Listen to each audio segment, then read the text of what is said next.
You've been trying to lose fat for months, maybe years. You've tried cutting carbs, doing more cardio, skipping meals. And sure, you lose a little weight, but then it stalls. You feel tired. You look softer, not stronger. And the moment you eat normally again, everything comes back. Here's what nobody tells you. Fat loss isn't about doing more of the wrong thing. It's about doing the right things consistently, for long enough to actually see change. 2 months, 60 days. That's not a miracle timeline. It's a realistic window where your body starts responding, your habits start locking in, and you actually see progress that sticks. Let's train like a mad queen. Most fat loss advice is either too extreme or too vague. Eat less, move more. Sure. But what does that actually mean when you're standing in your kitchen at 6 a.m. trying to figure out what to eat, or when you're at the gym staring at equipment you don't know how to use? Here's the structure that works. 60% cardio, 40% strength training, not because cardio burns more calories in the moment, though it does, but because this split keeps your metabolism active, protects your muscle, and builds the kind of conditioning that makes everything else in life feel easier. Climbing stairs, carrying groceries, playing with your kids, all of it gets lighter when your body is stronger and leaner. 2 months is enough time to drop noticeable fat, tighten up, and feel completely different in your body, but only if you approach it with clarity and consistency, not intensity, not perfection, just steady, intelligent effort. Let's start with what fat loss actually is. Your body runs on energy. Food gives you energy. Movement burns energy. When you eat less energy than you burn, your body pulls from its storage. That storage is body fat. That's it. No secret, no magic. Just a calorie deficit sustained over time. But here's where most people go wrong. They cut calories too low, do too much cardio, ignore strength training, and then wonder why they feel exhausted and look smaller but not leaner. Because when you lose weight too fast, you don't just lose fat, you lose muscle. And muscle is what gives your body shape, strength, and that tight, defined look you're actually after. That's why this program isn't about doing as much as possible. It's about doing the right amount of the right things. Cardio to create the deficit and improve your conditioning. Strength training to protect your muscle and build control. Recovery to let your body actually adapt. And consistency to make sure all of it adds up over 60 days. Now, let's talk cardio. This is where 60% of your training effort goes. Not because cardio is the only thing that matters, but because it's the most efficient tool for burning calories and improving your cardiovascular system. Your heart, your lungs, your endurance, all of that gets stronger with consistent cardio. And when your conditioning improves, everything else gets easier. The best cardio for fat loss isn't the hardest cardio. It's the cardio you can do consistently without destroying your recovery or your joints. Walking, jogging, cycling, swimming, rowing, elliptical, any of these work. Pick the one that feels sustainable, not the one that makes you dread your workout before it even starts. Here's your cardio structure for the week. 4 to 5 cardio sessions. Each session is 30 to 45 minutes. Moderate intensity. You should be able to hold a conversation, but you're breathing a little harder than normal. You're not sprinting. You're not crawling. You're moving with purpose. If you're a beginner, start with 3 sessions of 30 minutes. Walk on an incline, ride a bike, swim laps, just move. As the weeks go on, add time or add a 4th session. But don't jump straight into 5 days of 45-minute runs if you haven't been moving regularly. Your body needs time to adapt.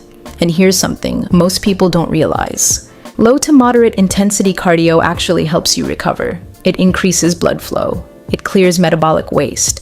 It doesn't destroy your muscles the way high-intensity cardio can when you're already in a calorie deficit. So if you're sore from lifting, a 30-minute walk or easy bike ride the next day can actually help you feel better, not worse. Now let's talk strength training. This is your 40%. And even though it's less time, it's just as important. Because strength training is what protects your muscle while you lose fat. It's what keeps your metabolism higher. It's what makes your body look tight and controlled, not just smaller.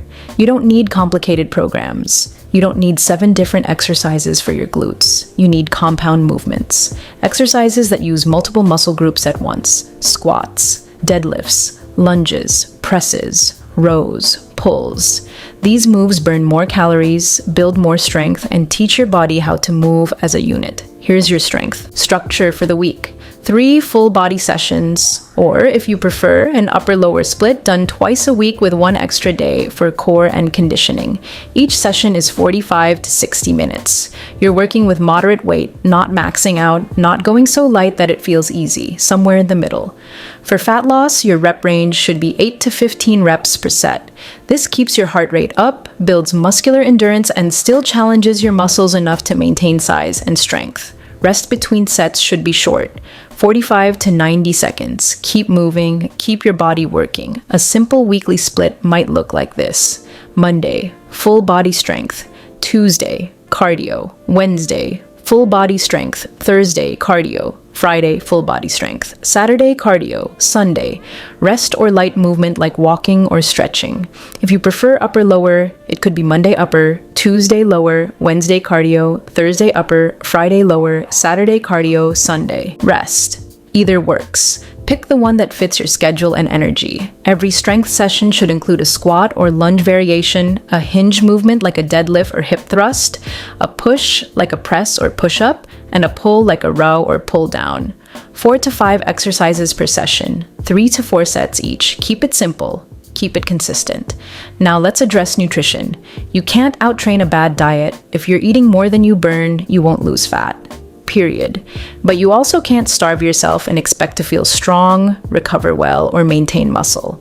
You need a moderate calorie deficit. Not extreme, not aggressive, just slightly less than what your body needs to maintain weight. For most women, that's somewhere between 1,200 and 1,800 calories a day, depending on size, activity, and metabolism. But instead of obsessing over exact numbers, focus on principles. Eat enough protein to protect your muscle. About 0.8 to 1 gram per pound of body. Weight. That might be 100 to 150 grams depending on your size. Prioritize whole foods, vegetables, lean protein, healthy fats, complex carbs like rice, oats, and potatoes. These foods keep you full, fuel your workouts, and make it easier to stay consistent. Don't eliminate entire food groups. Don't ban carbs or fat. Your body needs both. Carbs fuel your training. Fats support your hormones. Protein rebuilds your muscle. All 3 matter. And please, don't skip meals to save calories. Eat 3 balanced meals a day, or 4 smaller ones if that works better. Just eat.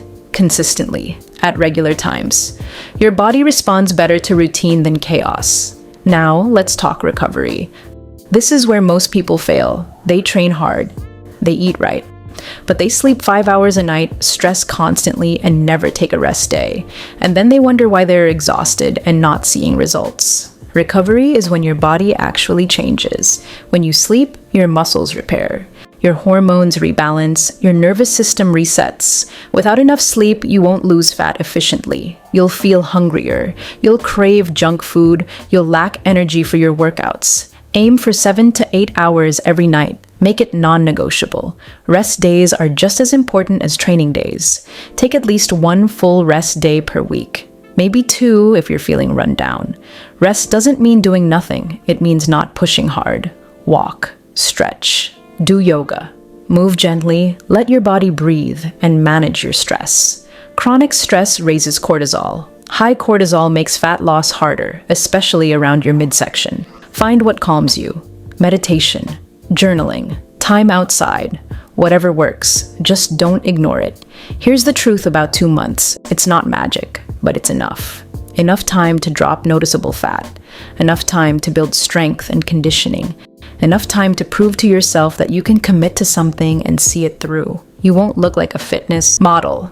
You might not lose 20 pounds, but you will look leaner. You will feel stronger. You will move better. And most importantly, you'll have built the habits and confidence to keep going beyond 60 days. This isn't a sprint. It's not a punishment.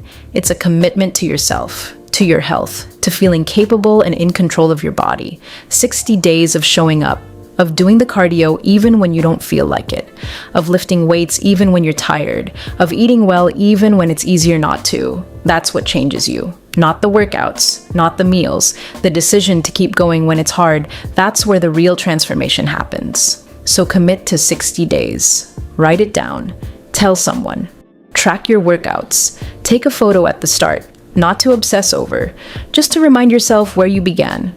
because 2 months from now, you won't just look different. You'll feel different, stronger, calmer, more capable. And if this resonated with you, hit subscribe. Drop a comment telling me you're committing to the full 60 days. Let's build something real together. Now go train like a mad queen.